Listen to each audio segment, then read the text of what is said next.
Many faces who within themselves they think, you know what brother, I got a long time to go, man. I'm young brother, I'm young.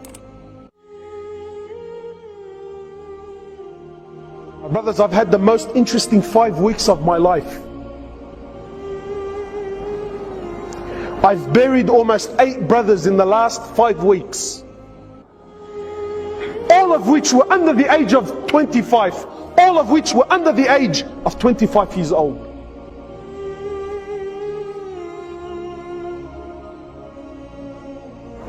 And they didn't die because they were sick. They didn't die because, you know what, he had some illness that doctors couldn't work out. No, perfectly fine boys. Wallahi, one of them, 18 years old, built like a tank. We actually had to bend his legs when we put him into the ground. He was so big, we actually couldn't fit him into the hole. We actually had to bend his legs to get him in there.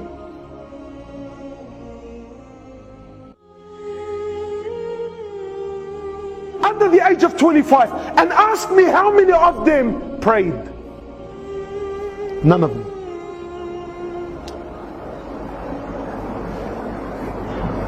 How many of them were familiar with Quran? None of them. This is what the people around them are telling me. This is what their friends are telling me. My brothers, you sit here hopeful thinking I have a long life. What gives you this hope, my brother? Go to the cemetery, billah alaik, please. I urge you, go to the cemetery and look and read the tombstones. But gone are the days when, you know, wallahi, I remember growing up, death belonged to Abu Ali and Abu Ahmed, who's done Hajj, and all of his kids are now married, and you know, he's got grandkids, he's 70 years old, he's croaking a white beard. Those days are long gone. You know, I'm 30 now, and for the most part of my life, every funeral I went to was in the old section of Rookwood Cemetery. In the last few years, we filled up that one, plus 2 new sections that they gave us, and we're already halfway through the new one that they gave us. And 70% of these people that are buried there, 70% are under the age of 35 years old.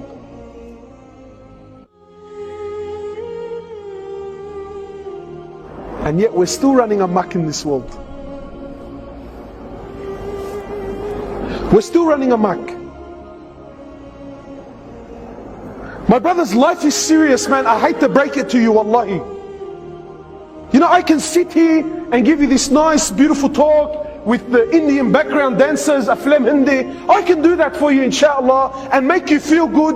You know, brothers tell me, brother, why have you become so pessimistic? Why don't you speak about the mercy of Allah, the rahmah of Allah? Give people hope. Sometimes hope in the wrong hands, can actually destroy the person. One of the great companions of Muhammad sallallahu alaihi wasallam, I believe it was Mu'adh bin Jabal, I believe it was him, on his deathbed, khalas, last days in his life, conversation now between him and Allah.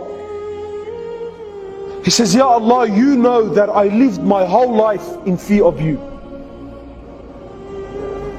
He says, Ya Allah, I lived my whole life in fear of you. And now, Ya Allah, I'm on my deathbed. Khalas, I'm dying, I'm going, I'm leaving. Now, Ya Allah, even if I wanted to do something, I physically can't. So, Ya Allah, I'm asking now I'm knocking on the door of your rahmah. Ya Allah, now I'm knocking on the door of your mercy. He says, I lived my whole life in what? In fear. But now, Ya Allah, khalas, I've reached an age where even if I wanted to do something, I can't.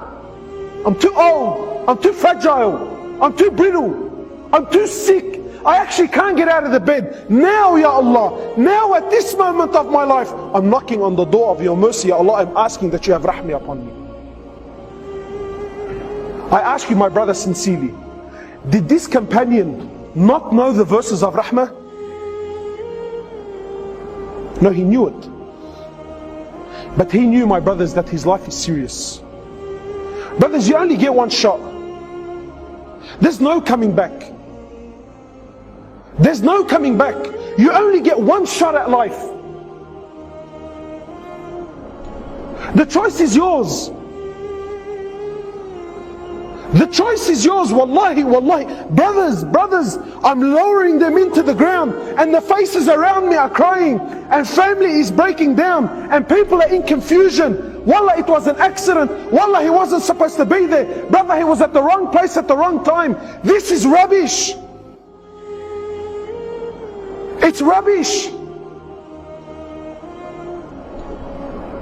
My brothers, in Islam, there's no such thing as wrong place, wrong time. Do you know what you're saying indirectly? What you're saying is Allah made a mistake when A'udhu Billah. No, my brother, he was at the right place at the right time, and that's how Allah subhanahu wa ta'ala wanted to take his life. So I ask you, my brother, how will you be when Allah subhanahu wa ta'ala takes your life? Why is it that we're 20 and 25 and 26 and 30 and we still feel like we're young? Brother, what made you young?